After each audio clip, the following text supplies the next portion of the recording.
recently changed my brakes, and then right after that, we noticed a problem. Oh, wow. Did you see that? Hi guys, welcome back to Ellie's Garage, where my dad and I are storing a 1965 Ford Falcon to become my daily driver. But we've never done this before. We need to solve this problem of why my car is pulling to the right when we brake. Oh, yeah. But unfortunately, there are a lot of reasons this could be happening. The first and easiest thing to test is that maybe we have air in the lines or our adjustments off. Since air in the braking lines would really decrease the braking power, we went back to the left line to make sure that we didn't have any air in the system. Okay. That's 4 pumps with no air. Then for the adjustment, we decided to do a little bit of a test. Since the car is pulling really hard to the right, we decided to make the right adjustment really loose. Wait, I push... Down. I'm pushing down because I want to roll it, yeah.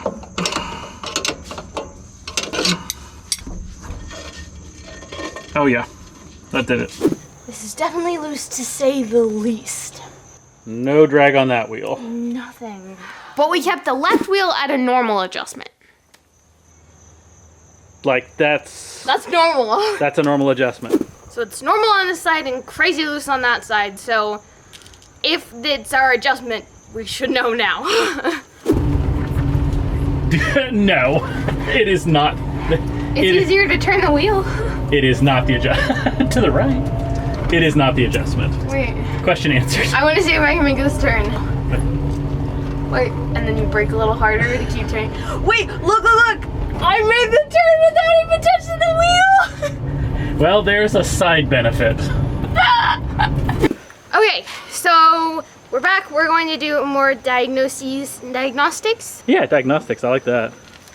We're going to do more diagnostics, but it started raining, because of course it did. So we are now going to pull Carla in to keep working. We decided we would be able to get a good look at everything once we got the wheels and drums off, but of course, even that turned into a challenge. Still stuck? Yeah. Fine.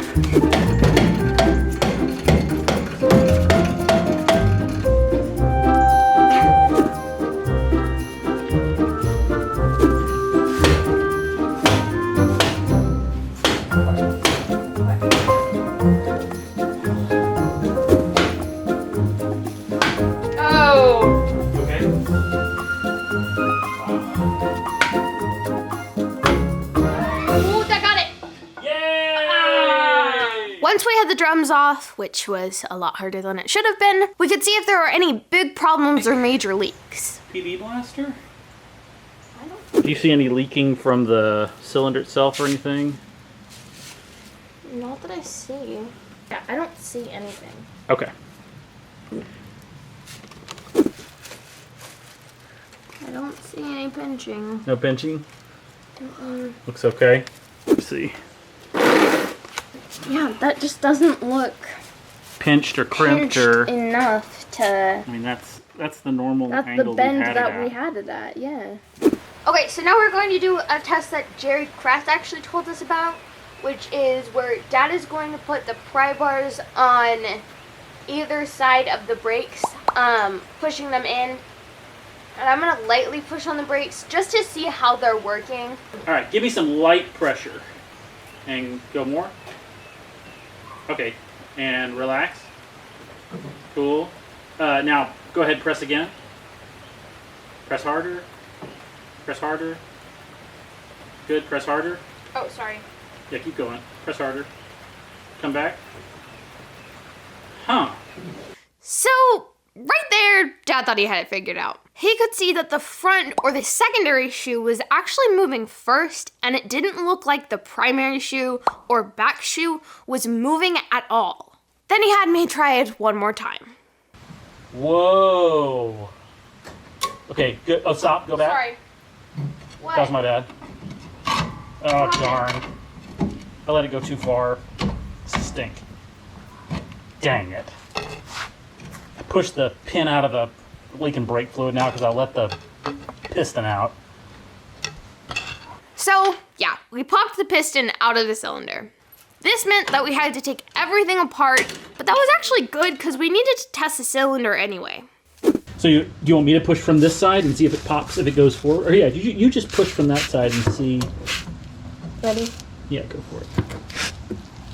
It's definitely going in. Wait, you push. You push. Yeah, you see if you feel it coming your way. Okay, you ready? Nothing. Nothing coming out on your side? Literally nothing. It's not moving at all. You're pushing it in, right? Yeah. Yeah, it's not moving at all over there. Wait, let me see. I just want to take this out to see. Wait a sec. There's like a rubber thing in here. Is that normal? I don't know, but it's kind of... We'll take off this side. Kind of twisting and turning. But don't push. Don't push over. Don't push? Okay. No, because these make it so that it pushes evenly on these. Oh, gotcha. So this one's out. Push. And I can... Yeah, this one's... Now it's moving? Now it's moving. Here, why don't you push in from that side? I'll feel here. Okay, it's moving on my side now. Yeah. All right. Will you feel on your side? Yeah, it's moving. It didn't move before. Yeah. We realized that when we were messing with the cylinder, that when we would push from the front of the wheel, the back, you could kind of feel the like rubber part that's supposed to be pushing the piston. You kind of feel that like walking almost, Yeah, like going back and forth. Yeah, it wasn't coming out smoothly. It was like turning. So we moved it, and it eventually became smooth. So our theory is that it wasn't lubricated enough. Maybe it was just dry. So all in all, we were pretty excited by this. We thought we had solved the problem, a stuck piston in our left wheel cylinder. And now that it was moving, we put it all back together, bled the brakes again, and tried to test it one more time. All right, so I am holding. All right. Everything's closed up. I'm going to press really light. Just give me some gentle pressure to start with. Yep. Oh, wait, there we go. There we go. Relax again now. Okay. Do that again. Just kind of get maybe a little bit firmer. Then the front one moves, and then finally the back one starts moving a little bit. So we thought we might be seeing a better result, but we still weren't really sure. So for comparison, we went over to the right brake shoes and did this exact same test.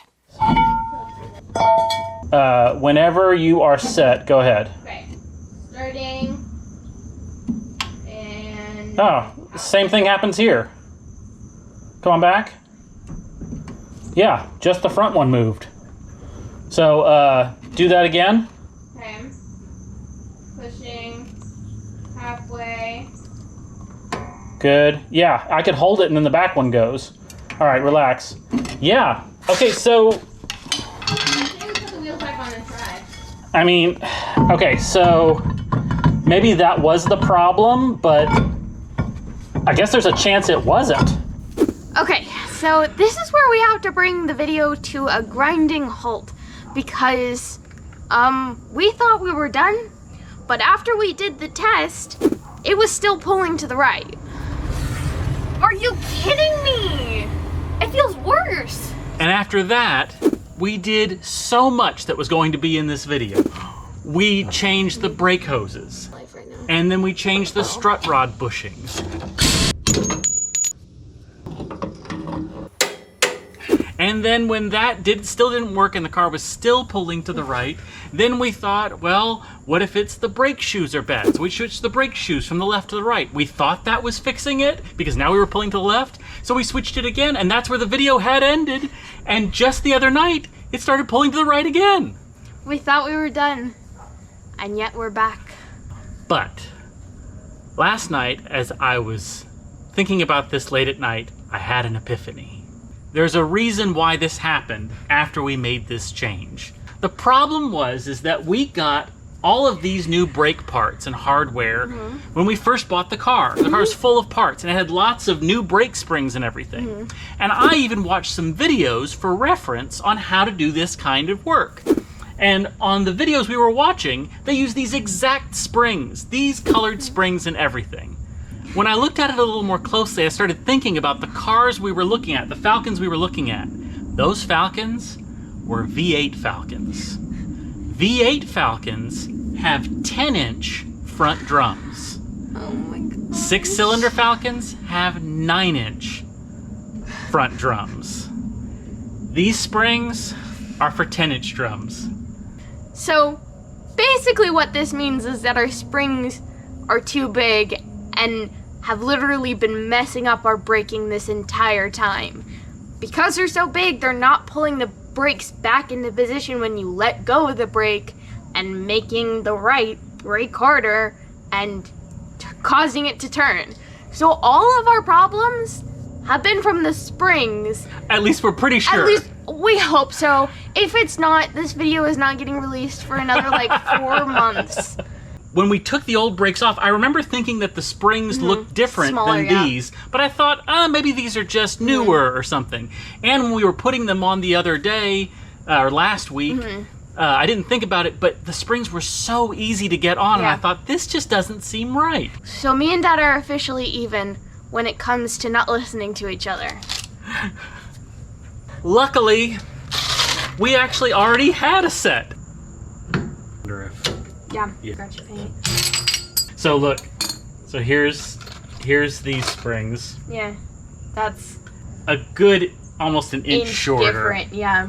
So that's gonna be a lot more tension. And also, the adjusters. Oh no. Those adjusters for V8s? They're probably adjusters for V8s, but also, I looked in our parts. No, that's what this is? These are 6-cylinder adjusters. No. So, but we could have put the other one on too. It could have been. I think they're about the same length. Okay, because we did move some of these around. Now, because there were multiple sets. Yeah, no, that looks right. Yeah. Okay. So because there were multiple sets of adjusters. No, everything looks right. And I remember seeing 6-cylinder stuff in there. So okay. So the adjusters, we did put the right adjusters on there. Yeah. See, I bet this has too much tension. Oh my gosh. So They're yeah, the same length. it's the same length, but that's that's a lot stronger. But I have to give big thanks to falconparts.com because even when you're not buying parts from them, they have great product pictures and descriptions that are really descriptive, and that's what confirmed my sneaking suspicion as I was doing this editing the other night, was going onto their site and seeing these springs as 6-cylinder, and I knew we had the wrong springs on there. So, let's get these changed and see how it looks. Losers! Okay, my question is, do we need to change these springs or are we good? Because I guess these did come with... the 6-cylinder. You can do that one and I'll do that. There we go. Oh my gosh! Dad! Is it easier? Does it actually go in the thing? Because it's like this, it sits in the hole. So it doesn't slide off? No! I'm so glad you... it's so much easier. This is... okay. Yep, this was a good call. Oh my goodness. Yeah. That's like only 1,000,000 times easier. Oh my gosh! Actually need the leverage, huh? All the way over. Oh my gosh, that's so different! Don't hit me. Setting the adjusters. It's fun process. Break! Really need those headrests. Dog! Okay. Okay, that's my favorite thing about old cars is when you turn and then you just let go and it goes. Does the old slide through? I guess we should do a safety one just to make sure here on level ground. Oh! I wasn't pulling. That looks straight. Did it go straight? Yeah! That felt pretty bitey too. It wasn't even a thing of like I had to wait for it to stop pulling to the right, like. Ooh, that's some bite in there, Carl. Oh. We did it! Wait. Oh! Yeah! I'm so grateful that my car is not pulling to one side anymore, meaning that I can drive it again. So what I'm taking out of the garage is that finding solutions to a problem can be a long, complicated road. But if you stick with it and continue asking questions, you will eventually find the solution. Thank you to Jerry Kratz for all of the advice and answering our phone calls. Also, thank you to Auto Restomon for all of the helpful videos that we used this episode. Thanks as always to my executive producers, Drew Carter and Kevin and Julia. Thanks for watching, consider subscribing, and I'll see you next time in the garage.